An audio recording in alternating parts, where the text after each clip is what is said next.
Olá, queridos irmãos. Nós estamos iniciando hoje uma série de estudos a respeito dos atributos de Deus e eu vou estar seguindo um livro de autoria de Robert Deffinbaum, um estudo dos atributos de Deus. Deixe-me ver a sua glória. Abra sua Bíblia em Isaías 45:22. A Bíblia diz: olhai para mim e sereis salvos, vós todos os termos da terra, porque eu sou Deus e não há outro. O versículo bíblico que estamos memorizando esta semana se encontra em Oséias 6, versículo 3, que diz: conheçamos e prossigamos em conhecer o Senhor. Voltar-se para Deus é uma necessidade. No versículo 1 de Oséias 4, nós encontramos o seguinte: ouvi a palavra do Senhor, vós filhos de Israel, porque o Senhor tem uma contenda com os habitantes da terra, porque nele não há verdade, nem amor, nem conhecimento de Deus. Quando fala-se do conhecimento de Deus, não é apenas saber alguns fatos a respeito de Deus. De fato, a palavra conhecer o Senhor, para nós soaria melhor se disséssemos reconhecer o Senhor.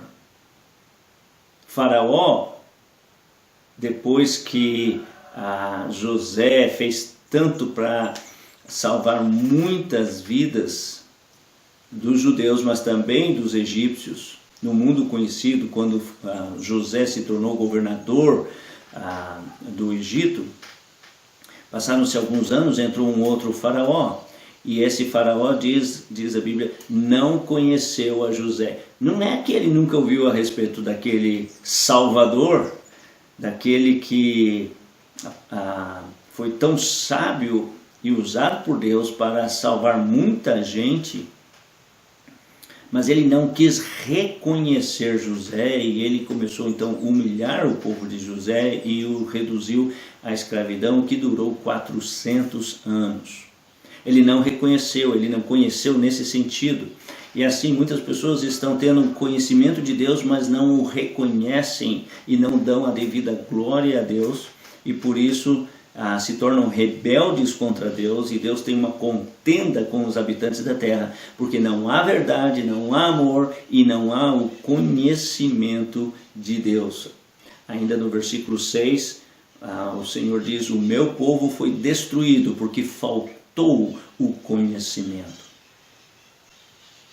E ele está falando do povo de Israel, que teve os profetas, que teve as promessas desde os patriarcas, mas eles acabam sendo castigados e eles vão para o cativeiro porque faltou aquele reconhecimento de quem é o Senhor. Mas para nós termos esse reconhecimento de quem é o Senhor, precisamos também ter o conhecimento dos fatos a respeito de Deus, e mais do que isso, conhecer o caráter de Deus.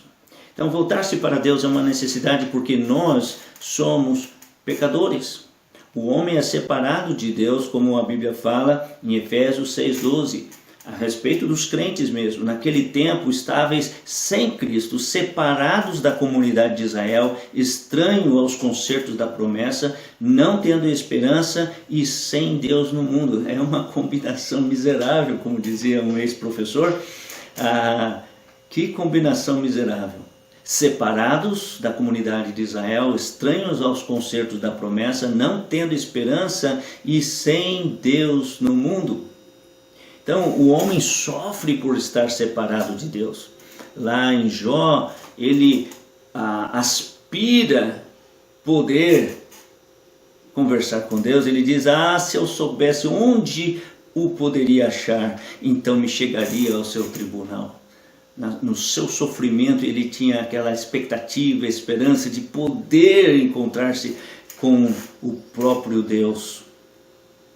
É uma expectativa, um desejo lá no fundo da alma do homem, mas que pode ser substituído então por centenas de outras coisas e que se tornam deuses para ela, e isso leva à idolatria. Então, voltar-se para Deus nas Escrituras é encorajado.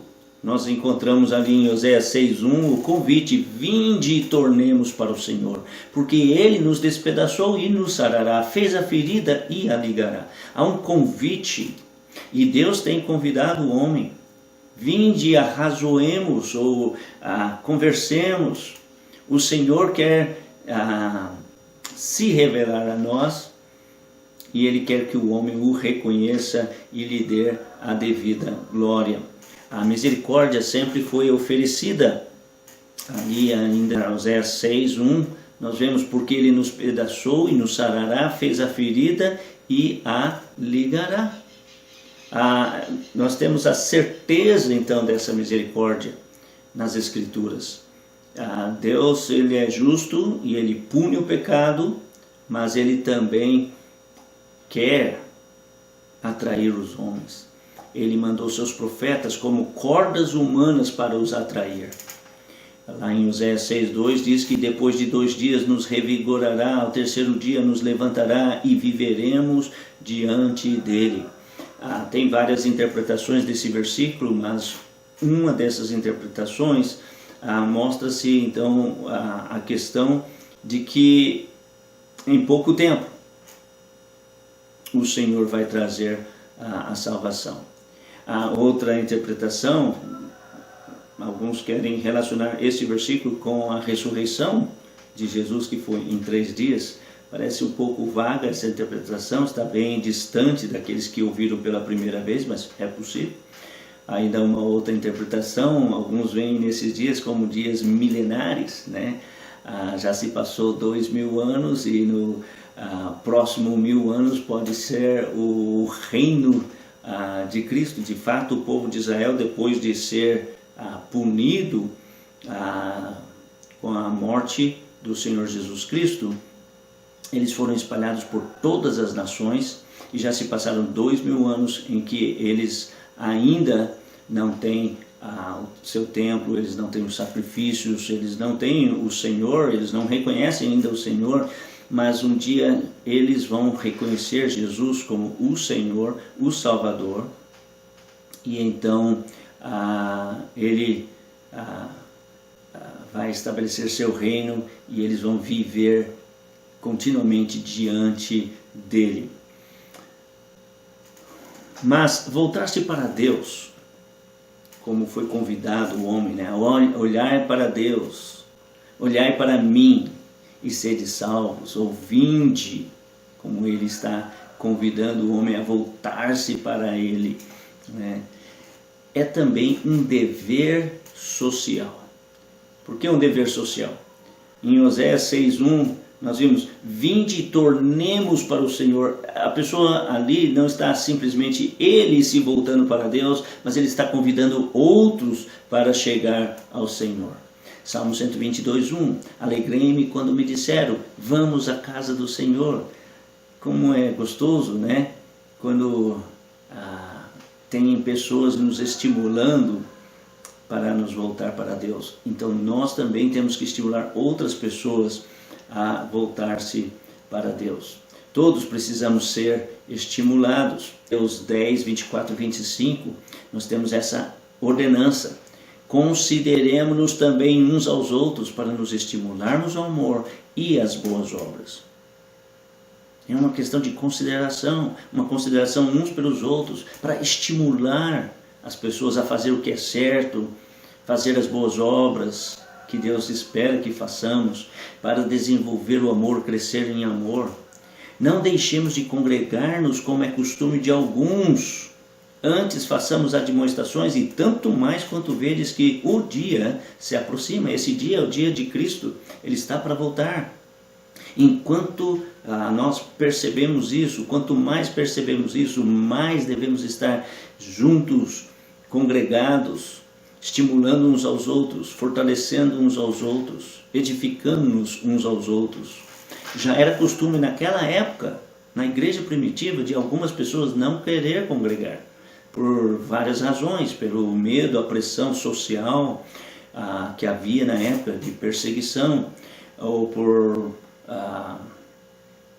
amor, né, as coisas deste mundo e ainda que eles criam em Cristo, criam nele como Senhor e Salvador, eles não davam o primeiro lugar para o Senhor. Lembra? Jesus amou a igreja e se entregou por ela, e agora nós temos aqui que devemos nos congregar. A igreja é um grupo de pessoas debaixo de um compromisso mútuo, um pacto mútuo, em que elas estão unidas para cumprir as ordenanças, para praticar a disciplina bíblica e para edificar uns aos outros e para ter a pregação, o ensino bíblico. Então, nosso objetivo deve ser, então, estimular uns aos outros. Em Zacarias 1:24, falando sobre o futuro, já no início do reino do nosso Senhor Jesus Cristo, diz lá que os habitantes de uma cidade irão a outra, dizendo: vamos depressa suplicar o favor do Senhor e buscar ao Senhor dos exércitos, eu também irei. Então, deve ser nosso objetivo, né, de nos reunir para poder aprender mais do Senhor. Nós estaremos estudando, então, teologia propriamente dita. Nós estaremos estudando os atributos de Deus. Quem Deus é para você? Qual é a descrição de Deus que encontramos nas Escrituras? Infelizmente, os homens acreditam no tipo de Deus em que desejam acreditar e rejeitam o tipo de Deus de que não gostam. Eles têm ideias infantis a respeito de Deus e imaginam que Deus seja conforme a sua própria imaginação. Já outros creem que o que a Bíblia fala sobre Deus é que é infantil. O fato, por exemplo, que Deus se ira todos os dias. E algumas pessoas pensam que isso é algo infantil e rejeitam a revelação das Escrituras. E é isso que nós vamos estudar agora. A importância de estudar os atributos de Deus. Primeiro vamos considerar o testemunho das Escrituras. Então vamos examinar alguns dos benefícios práticos de tal estudo.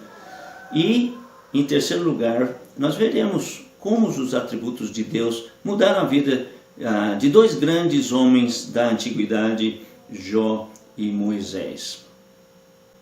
Esse estudo vai transformar a sua vida. E é o que eu espero, como tem sido muito edificante para mim ao longo dos anos, estudando a respeito dos atributos de Deus, mas nesses dias novamente, né, fazendo esses estudos, preparando para compartilhar com os irmãos, tem sido muito edificante para mim e é o que eu espero para você. Vendo então o testemunho das Escrituras, nós vemos primeiro por que fomos feitos.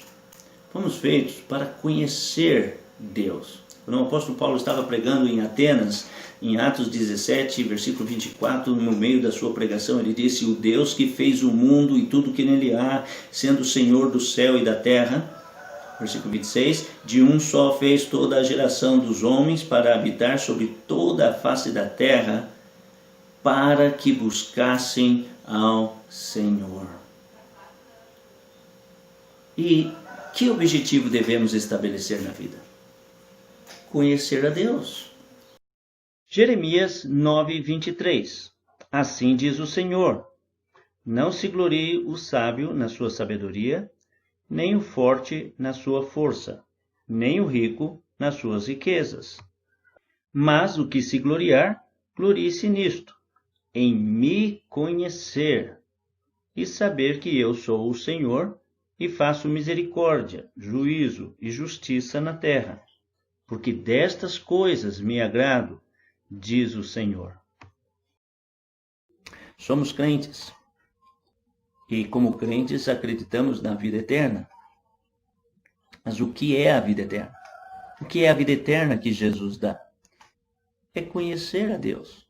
Na oração sacerdotal de Jesus, ele disse, orando ao Pai, ele disse: a vida eterna é esta, que te conheçam a ti, o único Deus verdadeiro, e a Jesus Cristo, a quem enviaste. Uma pessoa não pode realmente ter a vida eterna se não conhece Jesus Cristo. E se não conhece Deus, não reconhece Ele como o Senhor, Romanos 10, 9, se com a tua boca confessares a Jesus como Senhor e em teu coração creres que Deus o ressuscitou dentre os mortos, serás salvo. Ser salvo na Bíblia é o sinônimo de vida eterna.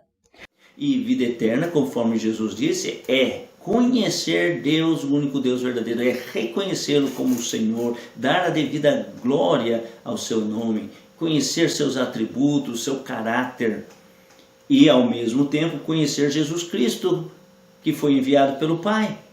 E conhecer Jesus, você vai observar logo, como as Escrituras ensinam, que Ele é o Senhor, que Ele é Deus, o Filho de Deus que veio ao mundo para nos salvar.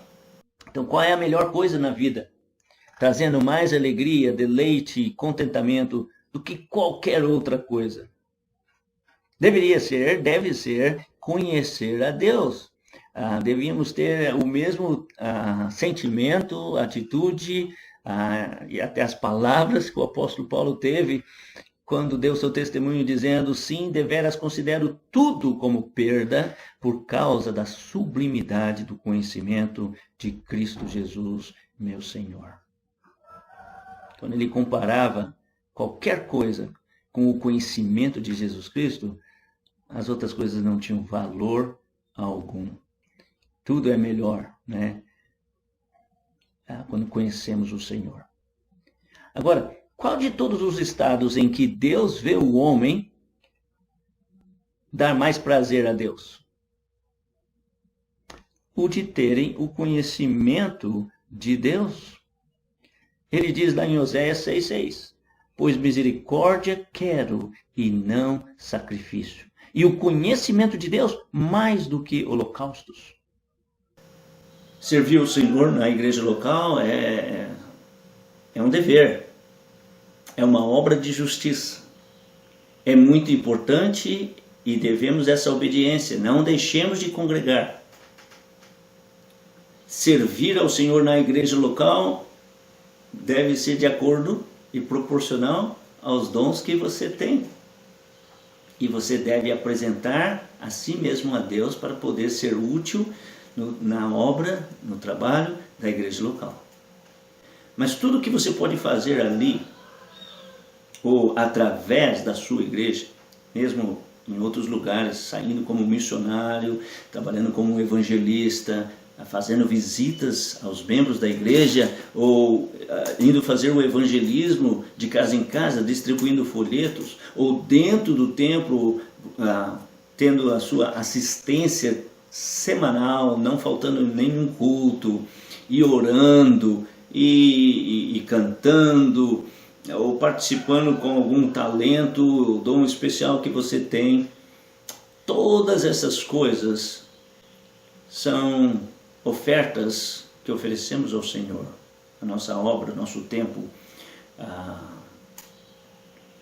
os estudos que fizemos na vida, a nossa inteligência, né, a mente, e o tempo que separamos para a obra, tudo é como um sacrifício de louvor.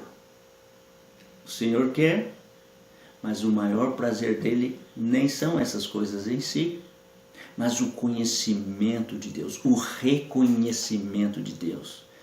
Eu imagino e penso, pela minha experiência em ver algumas pessoas e fazendo meu julgamento pessoal, de que, infelizmente, no nosso meio, muitos fazem muita atividade, mas numa breve conversa você observa que é tão superficial o conhecimento que eles têm de Deus, o prazer que eles têm em Deus e nas coisas espirituais, que até alguns podem ser fiéis em algumas atividades e ao longo dos anos, mas não expressam aquele prazer, aquela alegria em Deus e de passar tempo em estudo pessoal com Deus. Deus diz que o que Ele mais quer é o conhecimento de Deus. Conheçamos e prossigamos em conhecer o Senhor. Mas por prazer do Senhor, Ele quer ter comunhão com você. Você quer ter comunhão com Deus? Você está aproveitando o máximo para poder ter aquele tempo com o Senhor e reconhecê-lo em todos os seus caminhos? Querido Deus e Pai Celestial, obrigado pela sua graça e misericórdia. Se não fosse o Senhor, estaríamos separados, perdidos. Mas o Senhor nos aproximou e o Senhor nos deu esperança e o Senhor nos deu meios. O Senhor nos deu o seu próprio Espírito para habitar em nós e nos confortar e consolar e testificar com o nosso Espírito que somos teus filhos e participamos da sua própria natureza. Ajuda-nos, Senhor, a crescer no conhecimento do Senhor, para a tua honra e glória. Nós oramos em nome de Jesus. Amém. Deus abençoe e até o próximo encontro.